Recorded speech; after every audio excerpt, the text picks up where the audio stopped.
Una empresa totalmente en remoto puede estar totalmente cohesionada.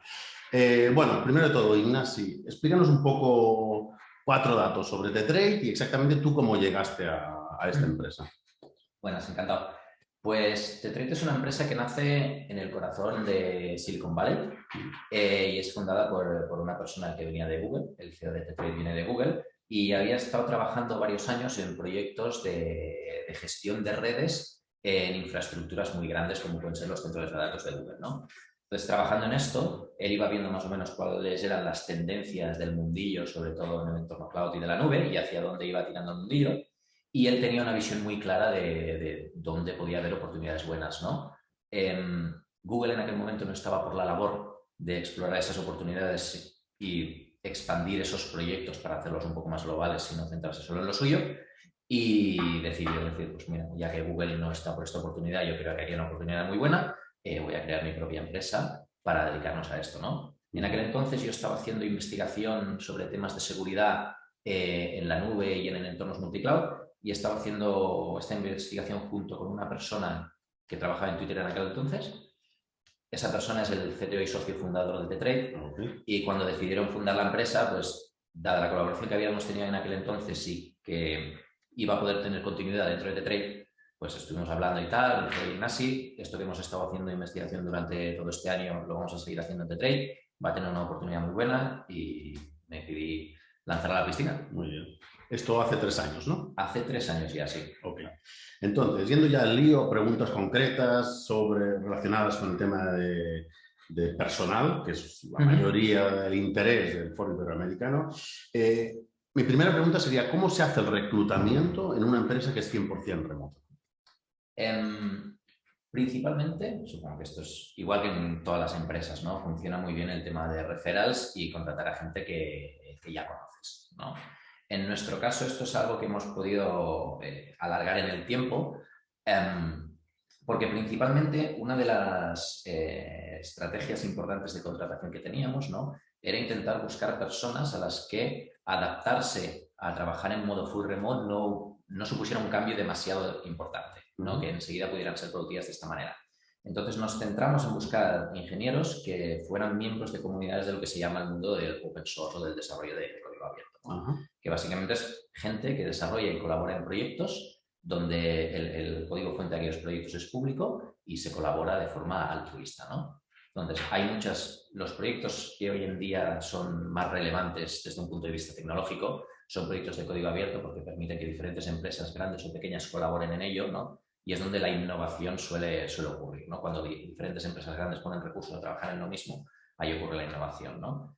Trabajar en este tipo de proyectos implica que tienes que tener ciertas capacidades de comunicación asíncrona, por ejemplo, porque vas a trabajar con ingenieros que igual están en la otra punta del mundo, ¿no? Acostumbrarte a recibir feedback de gente que no tienes a tu lado, que puede venir de un mundo culturalmente completamente distinto, ¿no? Mundos de Silicon Valley, esos mundos, ¿no? Entonces, gente que ya es parte de estas comunidades ya tiene una serie de skills, ¿no? Y de habilidades para desenvolverse bien en lo que es básicamente full remote, que es la esencia, ¿no? de la colaboración en el mundo del código abierto. Inicialmente nos centramos a buscar gente que ya tuviera experiencia aquí, ¿no? Y especialmente en proyectos que nosotros queríamos utilizar, fuimos a esas comunidades a buscar a los leads de esos proyectos y a decir, oye, queremos trabajar con nosotros. En el paso de estos 3 años, que habéis pasado de 15 a 25, 50, 75, 100 personas, ¿sigue siendo de la misma manera el reclutamiento, sobre todo con referrals? Los referrals es lo que nos funciona mejor, supongo que como a todo el mundo, ¿no? Pero sí que hemos tenido que profesionalizarlo un poquito más y crear ciertas estructuras más típicas, ¿no? De departamento de recursos humanos propiamente dicho, ¿no? Entonces, tenemos ahora mismo un departamento de recursos humanos que no es grande, son 3 personas, literalmente, ¿no? Para los 100 que somos, pero sí que todo lo que sería el sourcing, la búsqueda de candidatos y tal, ahora mismo lo tenemos subcontratado a otra empresa que son los que nos generan los principales pipelines y orígenes de candidatos, básicamente, ¿no? Es como una preselección inicial. Sí. Ellos hacen como un pre-screening, ¿no? Que son los que pues filtran LinkedIn y demás, ¿no? Y a partir de ahí sí que lo cogemos el equipo. Tú, a pesar de ser ingeniero y fundador, llevas muchos temas de selección de personal. Entonces, me gustaría saber qué es lo que más valoráis en un candidato, considerando sobre todo el concepto de full remote, aparte supongo que de su propio conocimiento.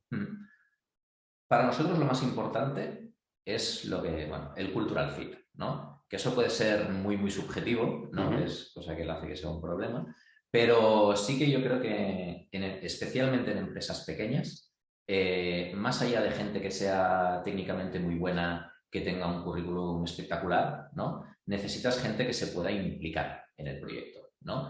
Y yo creo que especialmente que implicarse no significa alguien que vaya a hacer todas las horas y demás, ¿no? Sino alguien que se implique y alguien en que tú puedas confiar. Porque a la hora de tomar decisiones, pues seguramente no lo vas a tener a tu lado. Cuando éramos muy pocos, ¿no? Hubo una época creo que éramos 5 personas y estábamos en 4 zonas horarias distintas, ¿no? Cuando había que tomar decisiones, pues se hacían de forma síncrona y a veces tenías que tirar para adelante, ¿no? Y sin tener todo el consenso que querías, ¿no? Entonces, para nosotros, todo lo que es cultural fit y alineamiento en ciertos valores es muy, muy importante para poder confiar en la gente y tirar para adelante iniciativas, aunque todavía no haya un consenso muy grande, ¿no? ¿Cuál es la figura de la que me has hablado, el mentor o el champion? ¿Qué hace? ¿Para qué sirve? Una de las figuras que tenemos más establecidas, ¿no? En todo lo que sería el proceso de recursos humanos es esta idea del campeón, champion o mentor, que básicamente se encarga que a la persona le vaya a ir bien, ¿no? Entonces, una de las principales, yo diría, retos, ¿no? Cuando trabajas full remote es que hay muchas posibilidades de que seas el único empleado que está en esa zona horaria, ¿no? Y no tengas nadie a tu lado cuando entras nuevo en una empresa, decir, ostras, pues no hay nadie a quien yo le pueda preguntar, nadie que me pueda explicar esto ahora, que es cuando yo lo necesito, ¿no?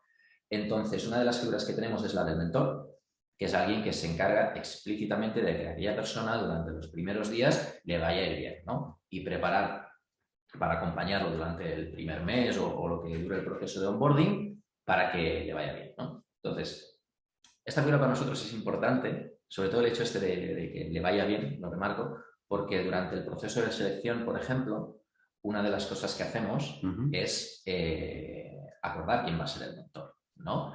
Y el personal que participa en ese proceso de selección, desde los Change Leads o la gente de recursos humanos, esperamos que alguien, ¿no?, levante la mano para decir, no, mira, yo voy a ser el champion de esta persona, voy a ser su mentor, ¿no? Si no hay nadie que se ofrezca a ser el mentor de esa persona, normalmente no continuamos y no se le contrata. Porque para nosotros es importante saber que va a haber alguien que realmente va a estar interesado en que le vaya bien. Y si esa figura no está, seguramente no le vaya bien. No, muy interesante la figura esta, que bueno, no la conocía, yo la conocí en tu empresa, tal vez está en otras empresas, pero me parece interesante que sea tan limitante que incluso si nadie se va a responsabilizar, esa persona no entra. ¿Cómo es el onboarding de la gente que entra? ¿Cuántos días? ¿En qué consiste? ¿Qué les hacéis? ¿Qué les dais? Normalmente, cuando alguien entra ya, pues, ha pasado el proceso de selección y se hace la oferta, la acepta y firma, una de las primeras cosas que hacemos siempre es de forma como muy informal, ¿no? Pues se dice, pues, enviamos un mail interno, que sepáis que esta persona va a entrar tal día, por favor enviarle un mail informal, este es su correo diciendo bienvenido, bla, bla, bla, ¿no? Entonces hay varias personas del equipo de ingeniería suelen enviar un correo y normalmente también el CTO y el CEO suelen enviar un correo, bienvenido tal, pues estoy esperando trabajar con vosotros, ¿no? A partir de aquí luego se envía un mail, normalmente justo después de firmar, explicando cómo prepararse para el primer día, ¿no? O sea, qué le va a esperar ahí. Y para el primer día normalmente pues preparamos una pequeña reunión con el equipo de recursos humanos que le explica cómo funcionamos, dónde encontrar toda la documentación, todas las cosas, todo lo que puedas necesitar en tu día a día, dónde está, ¿no? Y aparte de esto, pues una reunión con el mentor que ha preparado para ese candidato nuevo un onboarding de 30 días. Normalmente toda la gente que entra, el primer día que entra, ya tiene preparado pues una serie de tareas y tal para realizar durante los 30 primeros días para ayudarle pues, a familiarizarse con la tecnología, aprender, empezar a involucrarse en los diferentes proyectos, en el producto y demás. ¿No? Es un onboarding. O sea, ese onboarding lo prepara no recursos humanos, sino el mentor. El mentor. El mentor normalmente en colaboración pues, con los diferentes líderes de equipo, ¿no? Para revisar las áreas funcionales que lo hagan, ¿no? Y es flexible, al final es orientativo, ¿no? Hay gente que con 2 semanas o poco ya empieza a ser productiva, hay gente que necesita un poco más, pero es más que nada para tener, oye, ya un plan, ¿no? Que tú entras y sabes que no vas a estar completamente abandonado, tú sabes que tienes algo muy concreto, ¿no? Que dices, mira, es una propuesta, ¿no? Para que durante todo tu primer mes vas a tener algo que hacer, ¿no? A diferencia de que muchas veces entras en una empresa y dices, no tengo nada que hacer, todo el mundo está muy ocupado, nadie puede dedicarse a mí, ¿no? Entonces, no. O sea, cuando alguien entra ya tiene un plan de un mes entero, tiene un mentor que una de sus funciones principales va a ser acompañarle y esto de momento nos está funcionando muy bien. Aparte de este todo onboarding, acaban los 30 días, desaparece, supongo, esa figura de mentor o de champion.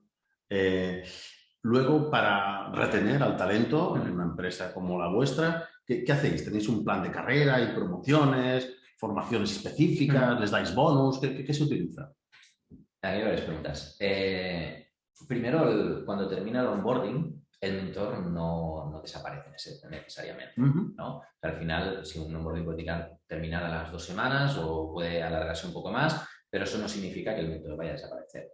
Al final tú entras en un equipo, vas a tener tu manager, alguien a quien reportar y alguien a quien pedir ayuda y demás, ¿no? El manager no tiene por qué ser el mismo el mentor que el manager, ¿eh?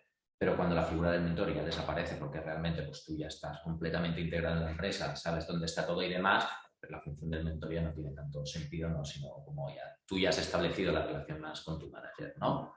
Entonces, de cara a retención de talento, planes de carrera y demás, ¿no? Hasta el momento no hemos necesitado establecer planes de carrera. Es algo que a medida que crezcamos obviamente vamos a necesitar, ¿no? Nosotros venimos de ser una empresa que en 3 años hemos pasado de 0 a 100 empleados. Entonces al principio esta idea, ¿no? De tener un empleado que le encanta lo que haces, cree firmemente en esta tecnología que estamos desarrollando, ¿no? Y lo ve como una oportunidad genial, a medida que vamos creciendo, pues para los candidatos que entran es simplemente un trabajo más, ¿no? Entonces sí que a medida que crecemos vamos a tener que ir estableciendo planes de carrera, pero de momento no lo hemos necesitado. Y uno de los motivos yo creo que es porque no tenemos atado lo que sería el salario, ¿no? Al valor que tiene esa persona o a quién eres tú dentro de la empresa, ¿no? A diferencia de sitios donde, por ejemplo, ¿no? Un ingeniero llega a un tope en su carrera, ¿no? Donde ya no puede tener un sueldo más grande, simplemente a menos que se pase a tareas de gestión o similar, ¿no? Eso aquí no existe, ¿no? Entonces tú sabes que, aun no teniendo un plan de carrera establecido, tú te puedes seguir dedicando a lo que te gusta, que eso no te va a suponer un techo, ¿no? Por ejemplo.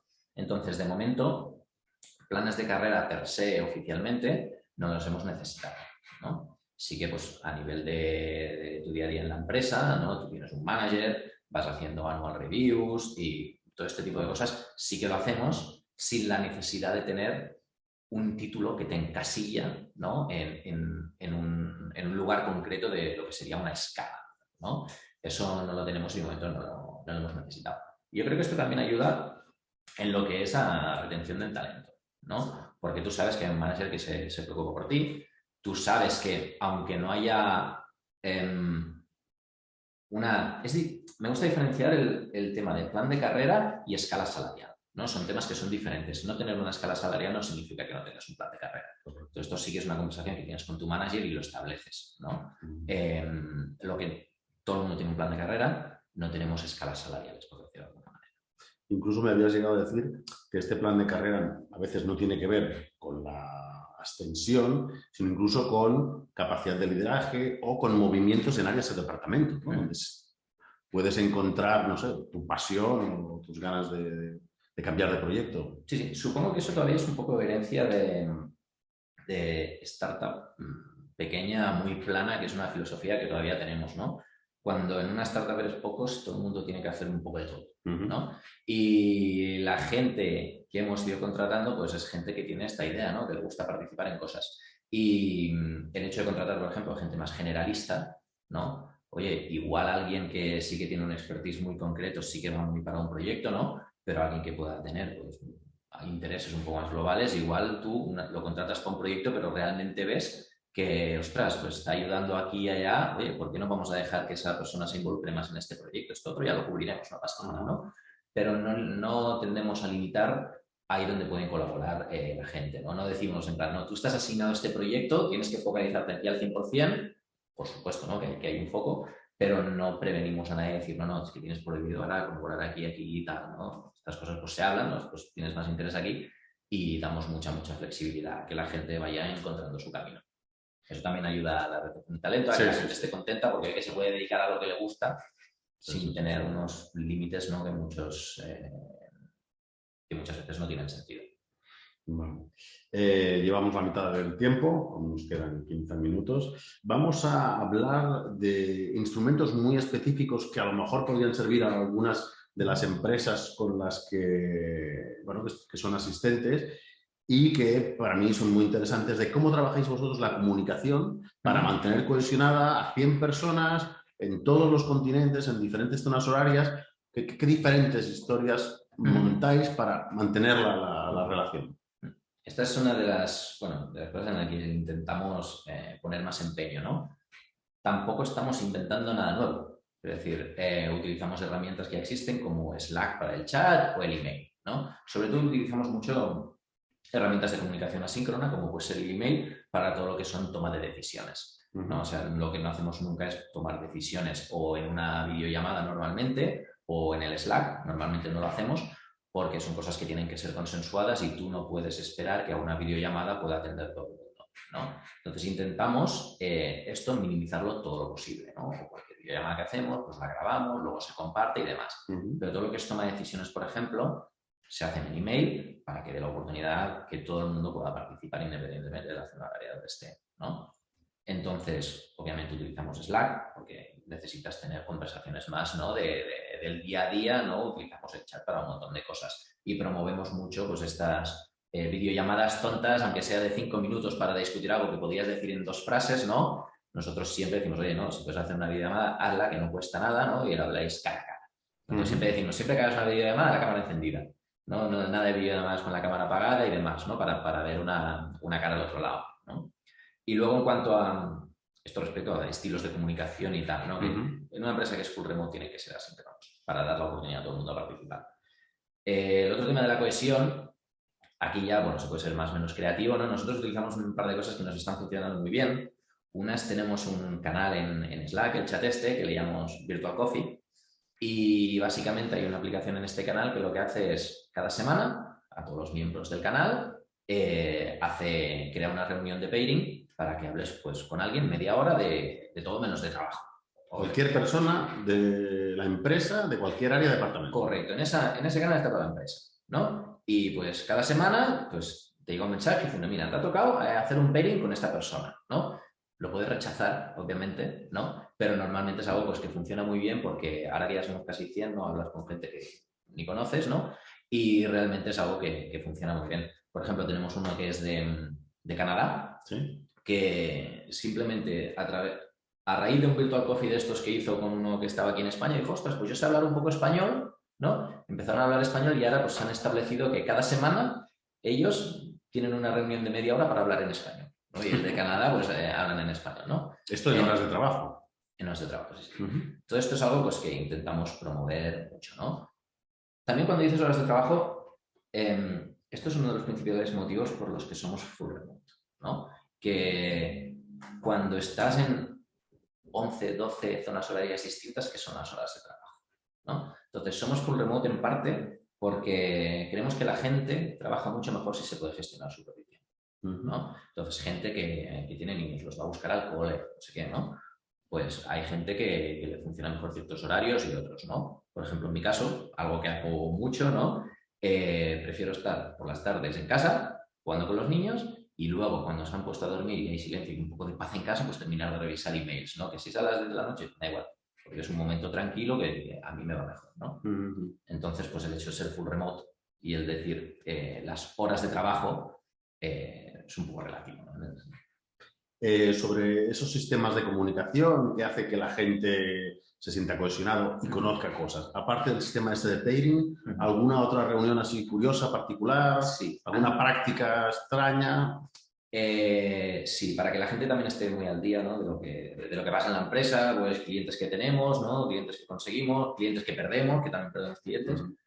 Pues todo esto una vez al mes se hacen las reuniones que les llamamos de gossip, ¿no? De cotilleo y demás. que es, ahí está toda la empresa. Bueno, de hecho hacemos dos porque estamos ahí. Hay una más para la zona de Asia y una más para la zona de Europa y Estados Unidos. Y ahí siempre está toda la empresa, el CEO y el CTO están siempre, y es un foro abierto donde la gente puede preguntar lo que sea. Siempre se presenta, ¿no? Pues el estado de la empresa, un poco los números, qué clientes tenemos y tal. Cada departamento hace una mini presentación corta, porque la idea no es hacer una presentación larga, sino que la gente pueda participar. Y la gente, pues, todas las preguntas que quiera hacer las hace. Aparte de esto, tenemos una pequeña aplicación web donde la gente, a lo largo del mes, entre una reunión y otra, puede ir poniendo sus preguntas. Para la gossip. Para el siguiente gossip, para pues, decirles, oye, mira, que yo me quiero acordar que quiero hablar de esto, ¿no? Pues dejar registrar tu pregunta y lo puedes hacer de forma anónima si quieres. Okay. Y esta aplicación es pública, todo el mundo ve qué preguntas se han registrado y el día de la gossip se leen y se contestan todas.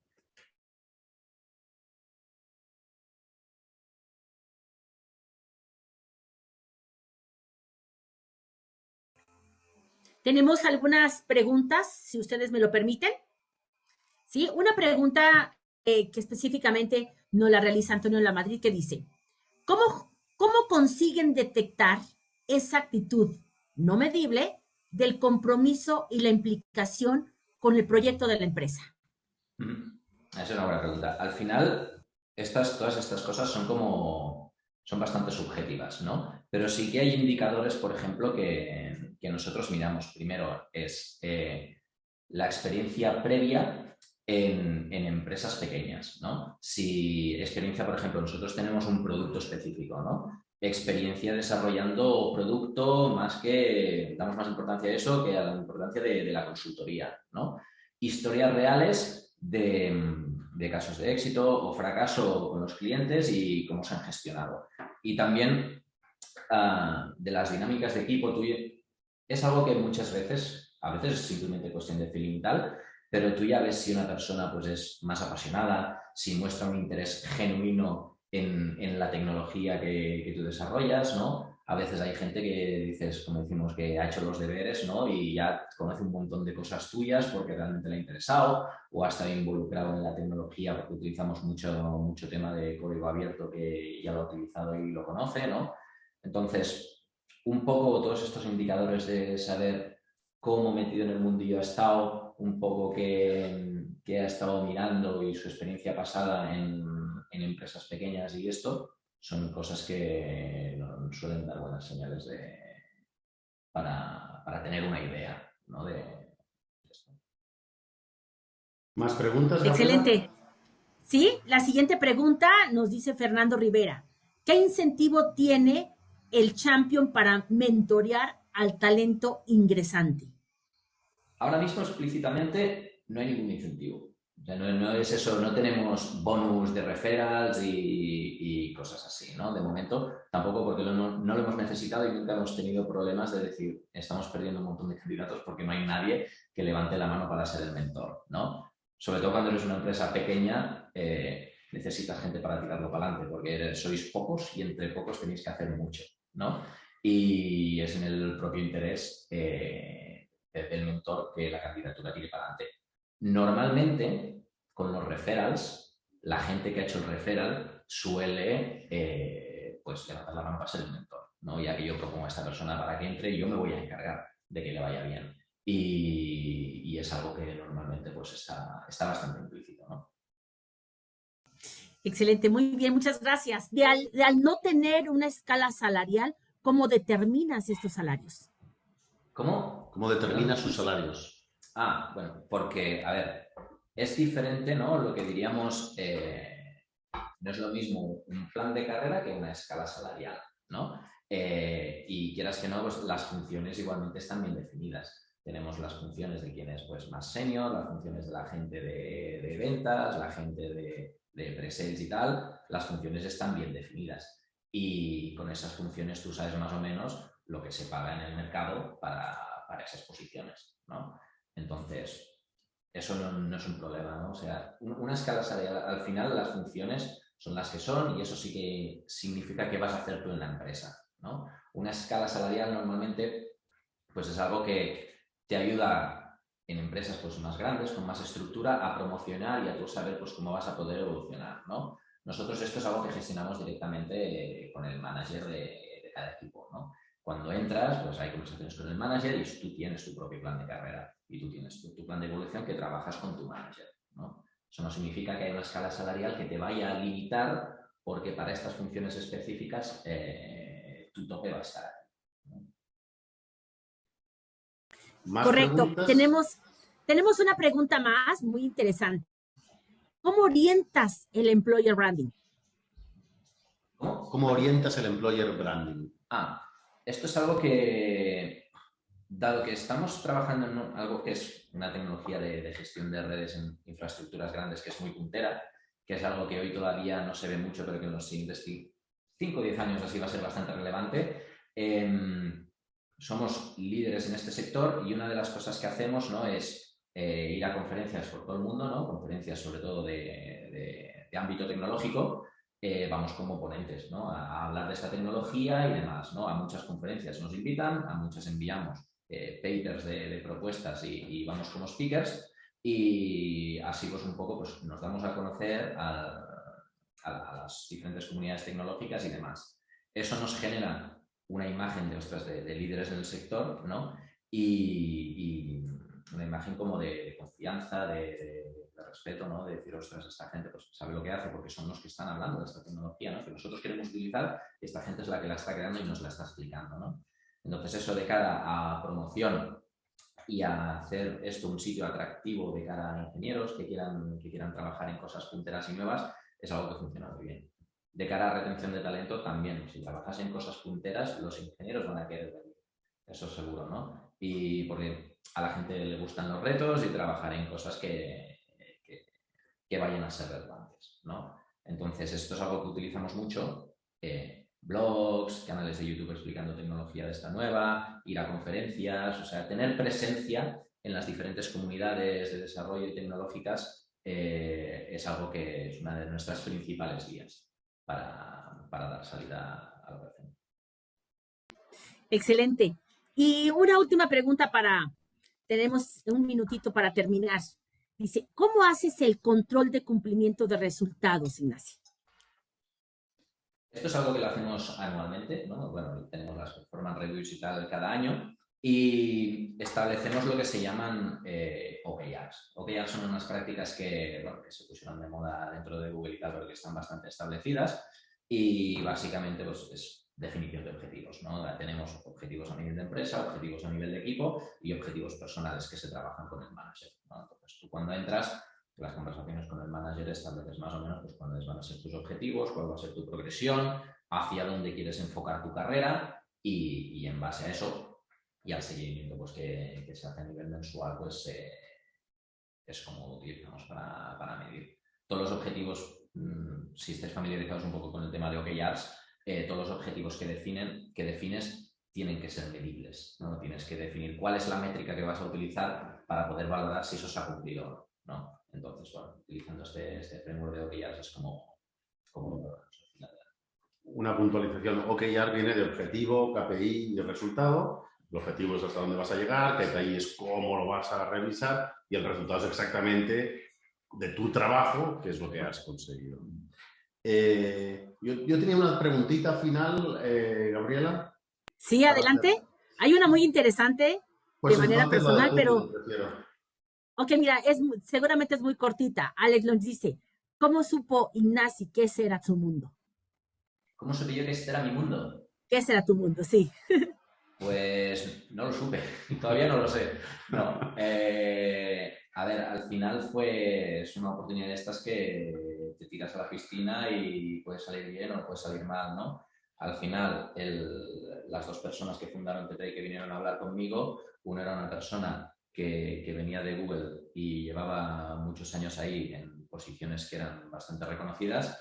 La otra persona era la que había montado toda la infraestructura de cloud de Twitter y para mí era una oportunidad enorme poder trabajar con ellos. Muy bien, excelente. Adelante, Oscar. Sí, es una pregunta para un poco el contrapeso de que sí, hablamos del 100% remote, pero en realidad tienen pequeñas reuniones físicas también. Me gustaría saber un poco cuándo las hacéis y por qué, porque creo que bueno, es casi inevitable que los humanos se vean con humanos. Sí, de hecho es algo que a medida que vamos creciendo, ¿no?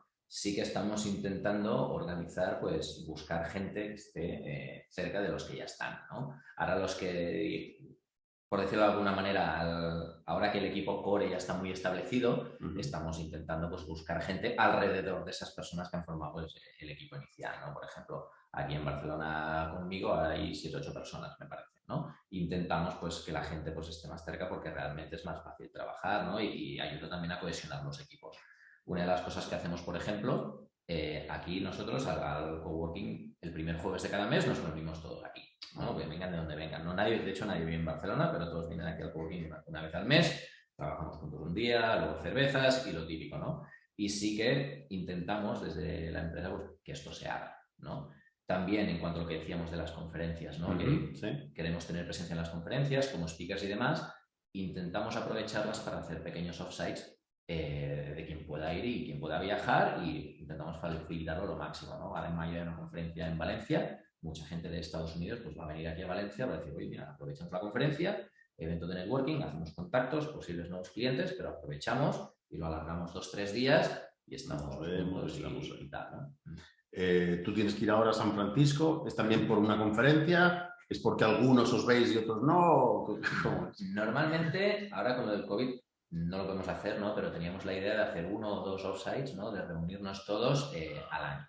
Veremos. Toda la empresa. Veremos ahora que somos 100 a ver lo que podemos hacer y no, ¿no? Pero eso era un poco la idea. Entonces, con el COVID no lo podemos hacer, pero sí que los que estamos desde el principio sí que intentamos, aún así, viajar y reunirnos un poco para ahora la semana que viene de San Francisco a orientar un poco cuáles van a ser las prioridades de 2022, ¿no? Hacia dónde tal, para pues, alinearnos y darnos.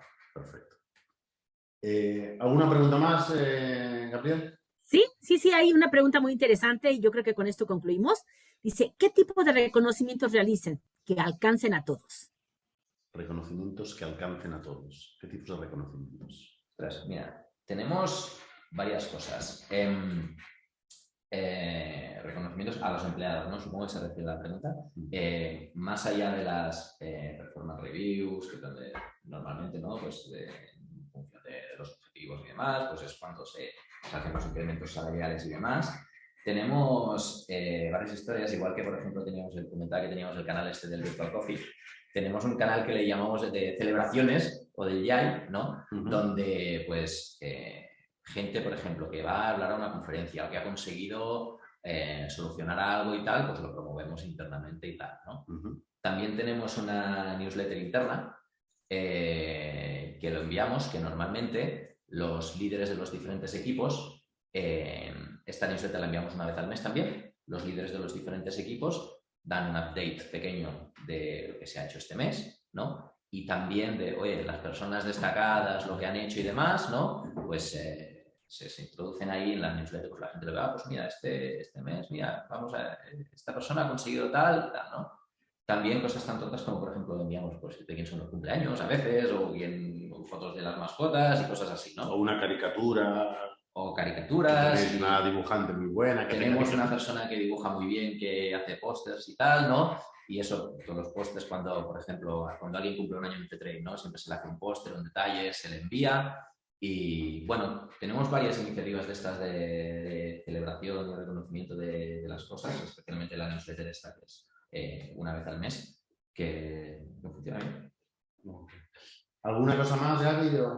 Pues ya quieren entrar a trabajar con ustedes. Dicen que dice Alex que si no habla inglés, de todos modos puede trabajar con ustedes. ¿No se ha ido bien? Que todo el mundo, que mucha gente quiere trabajar con ustedes. Ojalá. Sí. Quieran hablar conmigo todos.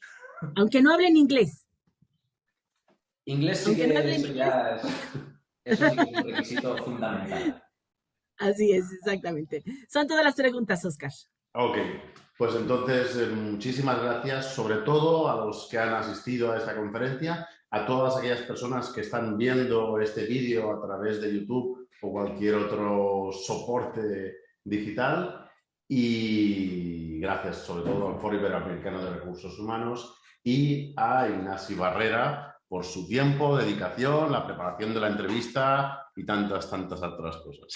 Gracias a vosotros. Okay. Muchísimas gracias a todos. A nombre del Foro Iberoamericano de Recursos Humanos, agradecemos que se hayan conectado desde Argentina, Chile, México, Perú y por supuesto España. Muchísimas gracias a todos y esperen nuestro siguiente evento. Gracias. Buenas tardes. Gracias.